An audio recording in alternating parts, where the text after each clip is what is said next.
Yo, YouTube, what's going on?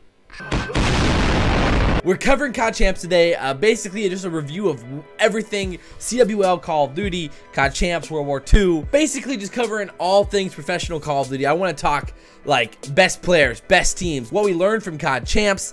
So many different things happening in CoD Champs. I mean, tons of crazy stories, tons of crazy things happening, and it was so much fun to be there. Honestly, awesome experiences. My first time going to a CoD Champs. Again, I'm a ref for those of you who may not know. I don't know how you wouldn't know at this point, but if you're new around here, I'm a ref for MLG, and so it was my first CoD Champs. Really enjoyed it. It was honestly such a sick time. There was so much hype. Shout out to the Bravo boys for showing me some love up there. Their subscribers, they were killing it over at the Bravo station. Ladies and gentlemen, good afternoon. We are back here with the Call of Duty World League Championship 2018 presented by PS4 live on Bravo. We've got the Bravo boys in attendance, and what a game it is going to be. Pricing the Bravo boys are with us. We're here for a fantastic game on the Bravo stage. So the last one, just leading the fan bases, just dominating, having so much fun, pissing off some of the players. Some of the players loved them, so that was really fun. I really love seeing you guys up there. You're bringing the hype and, again, making the event so much better. So here's a few shots from what I was seeing at CoD Champs. He was in a good spot to get the return. Quick placer pushes through the middle and well.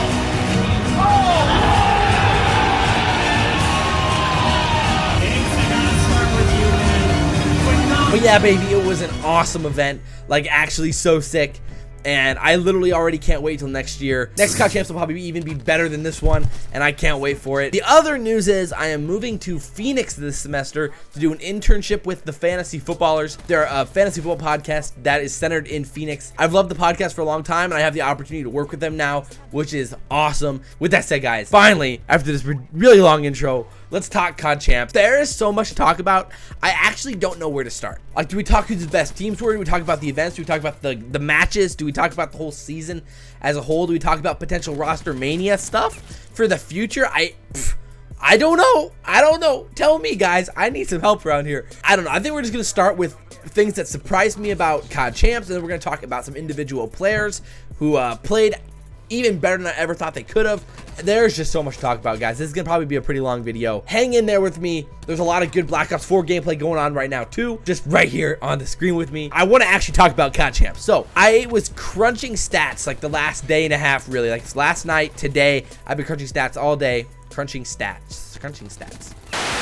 I downloaded like the CoD Champs competitive CoD stat sheet, and then I added in some of my own stats to really make it work. Also, we're gonna go through the stat sheet real quick so you guys know what I'm going off of right here. So yes, I did turn off the light. I know guys, don't freak out, okay? All right, what's up everybody? This is Josh from the future here because the recording I just did of this didn't have audio, so we're recording this again. So basically, with these stats, is what we're trying to do here is show who the best overall players are of the tournament through the statistics. I downloaded this whole spreadsheet from codcompstats.com, and then I added in some of my own stats to kind of make this thing make a little bit more sense, because on their site, you can't organize it by just a player's stats. You have to basically just look from like stat category to stat category and find the player. But this now allows you to actually see each player's full stat categories, and you can quantify it to make it make more sense. So basically what I ended up finding was the average player's ranking per stat category. So for example, Dashy was an absolute monster all tournament long, dude. He averaged a 12.5 ranking on average per stat category. So you guys can see here, it takes the average rank of his respawn KD, which he was second, the average rank of his SND KD, which was 11, the average rank of his hard point time, which was 46, his average assists adjusted per 10 minutes, which was 5th, respawn slayer, which was 2nd, SND kills per round, which is 9th. So the average of all those numbers is 12.5, which is the best overall out of all players. Formal was 2nd, Gunless 3rd, Rated 4th, Slasher 5th, which that's highlighted here. You can organize it by bracket play. Only incorporates S&D KD and respawn KD in bracket play, so it doesn't have all of the stats, but nonetheless it still shows a lot. And so I just wanted to make sure you guys kind of understood where I was coming from here. These are all the stats that I have on every single player. You can organize them by team, and then you can see what player performed the best on every team. You can organize them just by performance in one stat category or whatever. It gave me a lot of information to make this video, and that's what we're going off of in this video. I mean, CoD Champs matters so much this year because It shows who can turn up in the biggest matches when it matters the most, when there's the most pressure, when everything's on the line. Those guys, those players, those individuals are the guys who teams are going to want going into the offseasons.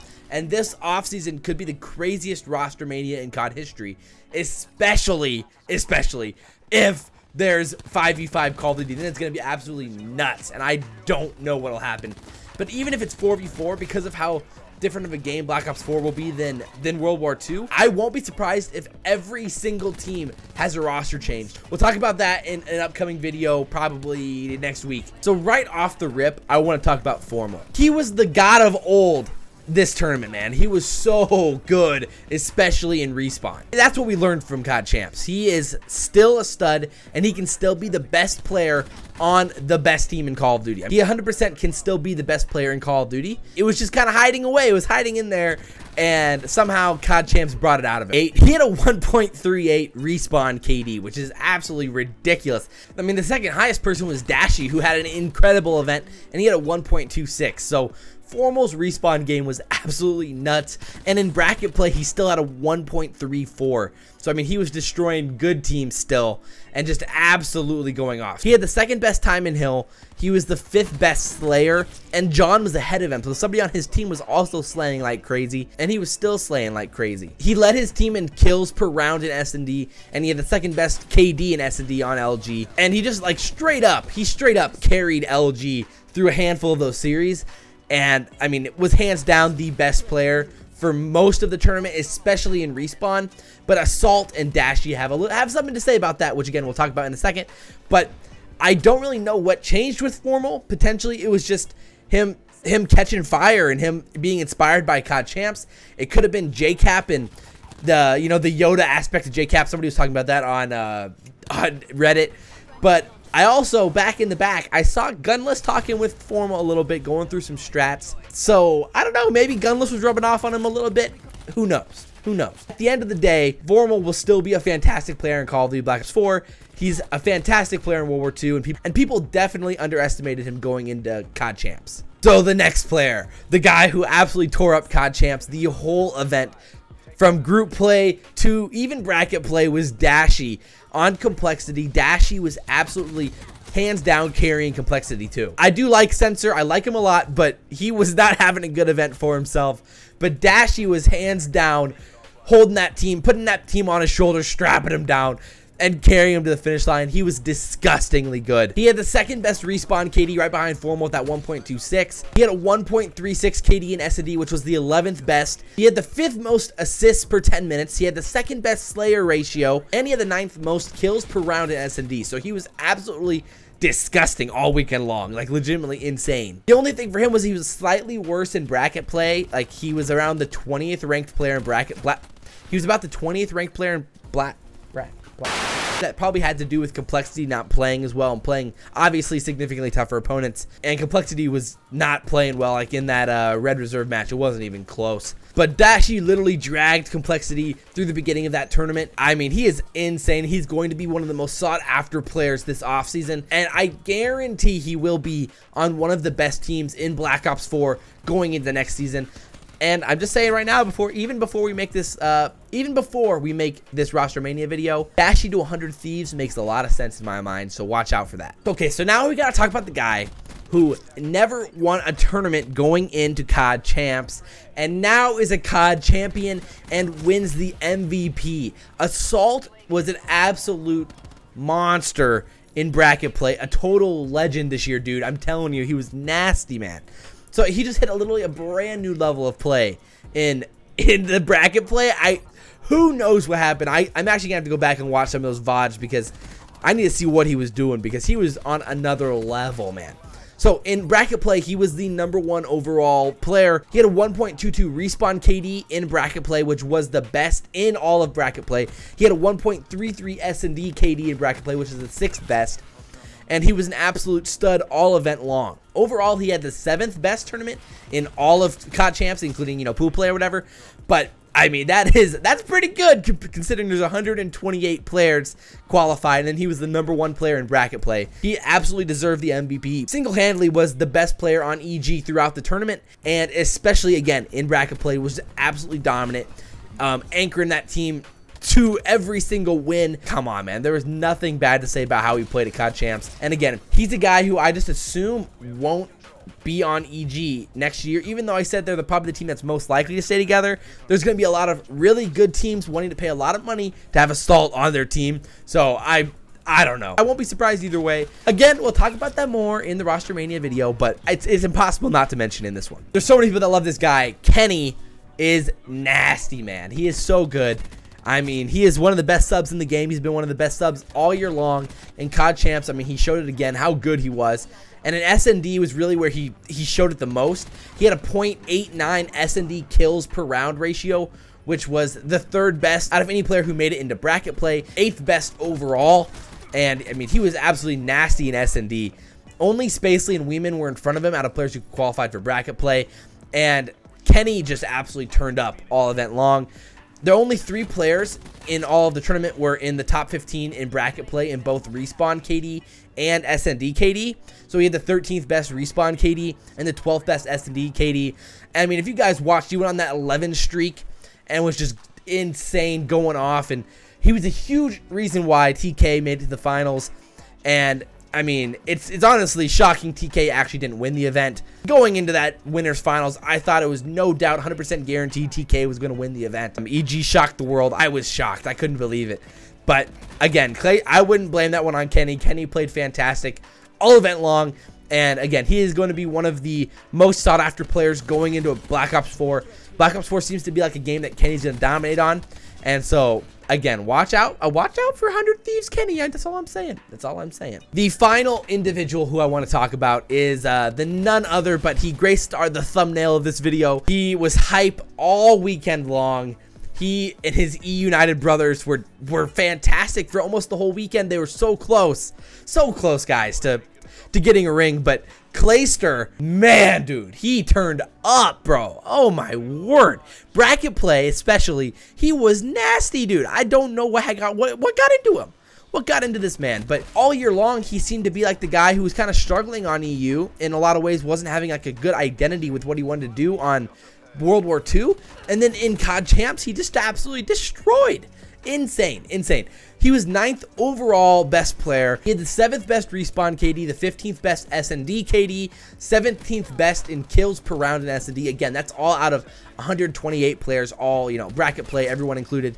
And then he was the 2nd best overall player in bracket play. So right behind Assault, he was the 2nd best player in bracket play with S&D KD and Respawn KD overall. So he was just turning up as clutch as it gets, leading E-United with his veteran status, absolutely hyping up the fans because he was so hyped throughout the whole tournament. And like being there at Champs, man, like when E-United played, it was by far the most fun at Champs because there were so many EU fans there. I think a lot of OpTic fans really respect Clay because of what he did back in the day on Ghosts for OpTic. And I mean, he's so much fun to watch. It's hard not to like the dude, considering how passionate he is about Call of Duty and how chill he is and how much he respects and is grateful for his fans and for what Call of Duty's done for him and what the fans have done for him. I just have mad respect for Clayster. And man, he just did his thing, man, with E-United this year. So to quickly touch on EU, Fellow had a rough tournament. I mean, I'm sorry, man, but Fellow did not look very good. He was 74th overall in ranking, which, I mean, that's really bad for a player of his caliber. And when on EU, when Clay was 8th, Arcides was 18th, Pristini was 30th, and then you have Fellow who was 74th. That is not a good showing, and you really could see it throughout the whole tournament. Just watching them, Fellow was really struggling. I'm not sure what it was. I'm gonna have to go back and look at that, but Fellow was really struggling. He was a really cool guy. I actually got to talk to him a little bit in the back, like warming up and stuff. Cool guy. We were talking about AirPods and how much of a struggle they are to find sometimes when you drop them in your sheets or something. But dude, yeah, I'm sorry, bro, but you had a rough tournament. It wasn't your best showing. Hopefully he can turn it around next year. If Fellow was just playing a little bit better, EU could have won the tournament. I mean, with Clay playing how he was, like, sheesh, man. I wish EU would have won because the hype in the stadium would have been absolutely awesome. And I mean, that's something I would have really liked to see, but it wasn't meant to be. I don't know, guys. Season long, Gunless, and to me was the best player. Slasher is right there next to him. You got Kenny. You know, there's a few guys in there that have their name thrown in the hat, but those 3 guys to me separated themselves throughout the year as the 3 best players. TK was the best team all year long. They had that little stretch in there where they struggled a little bit after they dropped Chino and everything and Theory. I mean, once they found their identity again with accuracy and the whole squad, they really turned up and got second at the playoffs, or season 2 playoffs, and then got second at champs. I think that's not to be disputed. They were by far the best team all year long. You can't go without talking about OpTic. And man, they're sad performance. Obviously, all of the OpTic fanboys are just screaming for like Scump's head, like, or now they're just screaming like, you know, they're screaming, ah, Scump is throwing. Thank God Scump cleared the air and said he wasn't retiring, because I mean that would have really sucked. I mean, I really want to see what Scump can do on Black Ops 4, so I'm excited he's not retiring. And of course, there were so many OpTic fans like, why did we make the roster change, bro? Dude, like, Method sucks. Octane sucks. Methods especially, I feel like, is so underrated and underappreciated as a COD player. I'm going to do a video solely on OpTic next week as well, with probably right around that Rostermania video, talking about OpTic struggles, because I don't know what happened this year. I have no idea. I know Scump had a bad year. It was his worst year ever, but I need to figure out what actually happened this year, so we're going to talk about that in a video in the future. Scump had a bad tournament. He was 59th overall at Champs, 63rd in S&D KD, 42nd in hardpoint time, 113th in assists per 10 minutes, 47th respawn, and 36th in S&D kills per round, which for Scump is just horrible. You'd expect him to be, you know, that top 10, top 15 range always. And I mean, he didn't even touch the top, the top 40. He didn't touch the top 35 in any of the stat categories, which is horrible for Scump. So I mean, his playoffs, his CWL playoffs was no better. I mean, in playoffs it might have been just a little bit worse, but he didn't have a good group play at CoD Champs either. So again, we're gonna talk about it in the future. So I mean, in review, guys, there's so much more I could talk about, but I don't want this video to be 3 hours long, so we're gonna end it here. I really enjoyed CoD Champs. Shout out to the Bravo boys for being hype as it gets, dude. I really am looking forward to Black Ops 4. I can't wait to do a Rostermania video, probably a lot of Rostermania videos. And we're going to talk a lot more about Black Ops 4 competitive. We're going to talk about Black Ops 4 Blackout, because the Blackout beta comes out in, what, 2 weeks? 3 weeks? 2.5 weeks? So I am really excited for that. So if you guys are still watching, I really do appreciate it. I really do appreciate all of the support. It means a lot to me. I hope you guys enjoyed this video. If you guys did, like, comment, favorite, and subscribe. Share the video if you guys really enjoy it. My throat's kind of dry. I need to drink some water. I don't have any water down here. But I really do appreciate when you guys share the video and comment down below. It really does mean a lot to me. I'm trying to do this long term, and I cannot do that without you guys supporting the channel and everything. So I really do appreciate it. But as always, guys, I'm your boy SalvationsElite, and we will see you next time. I'm out. Check this out. Watch this. This is going to be so easy. You're going to line up for me.